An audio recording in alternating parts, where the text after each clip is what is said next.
Njia ya kutokuwa ya kuacha ni uzembe kazini. Muda wa kazi mwalimu hayupo, au unakutana mwalimu yupo amelewa muda wa kazi, kitu ambacho hakifai hata kwenye jamii, si ndio jamani? Utoro kazini, utoro ambao umepitiliza. Kuna mtu dharura umemwaga mtu, lakini kuna utoro uliopitiliza, mtu hayupo shuleni. Hiyo ni changamoto kubwa sana. Kwa hiyo ndugu zangu, maneno yote hayo ina maana yatakuwa yananifikia mimi na mimi nampata huyu jamaa, kwamba mzee, sasa vipi bwana, mwalimu anakunywa mambo hapo, wala sasa ni muda wa kazi.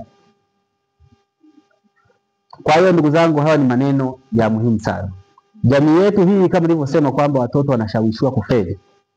Hili mimi nitakaa na viongozi wa serikali za mitaa, tutakaa na wenye viti wa vijiji, tulijadili na tuwaeleze ukweli, kwa sababu inarudisha nyuma maendeleo ya elimu, na nyinyi mnapata kazi kubwa sana. Mtu unajua unafaulisha wanafunzi wengi, halafu anakuja kufaulu wanafunzi 5.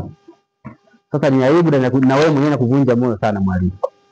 Kwa hiyo tudiogelea na tuwaelimisha jinsi kwamba watoto wa watu wasome. Changamoto nyingine ambazo kama hazipo Mwanasi hapa, lakini zipo sehemu nishaye kuziona.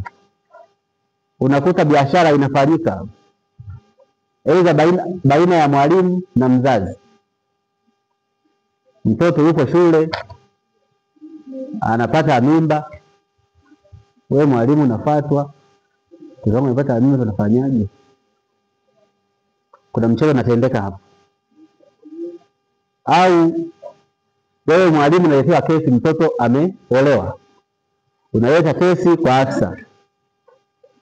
Sasa ukileta kesi kwa afisa, kesi inapotelea hapo hapo. Yaani sasa wewe mwalimu unakuwa kama vile kiherehere, si ndio? Maana wewe ulichukua kesi kwa nani? Mzazi. Wewe ulimfuata mzazi, ukaandika barua, si ndio? Ndio hivyo hivyo, kwamba unaandika barua kwa afisa mtendaji, au mwaka tufahamisha mimi na buni, si ndio?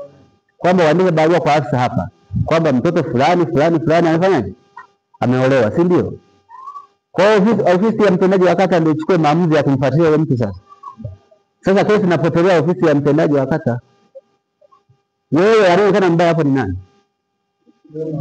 Wewe mwalimu, si ndio? Wewe unaonekana. Kwa hiyo hata sasa ukamkia wewe, kesi zisipotelee hapa kwako. Ukiletewa shida, mtu labda amepewa mimba, mwalimu amekuandikia barua, ifanyie kazi. Kama mzazi kwenda kukamata, akamata, ili huyu naye apate nguvu kwamba amefanya kazi, au sio jamani? Kwa hiyo tuwafanye kazi kwa kueleweshana na kufanya kazi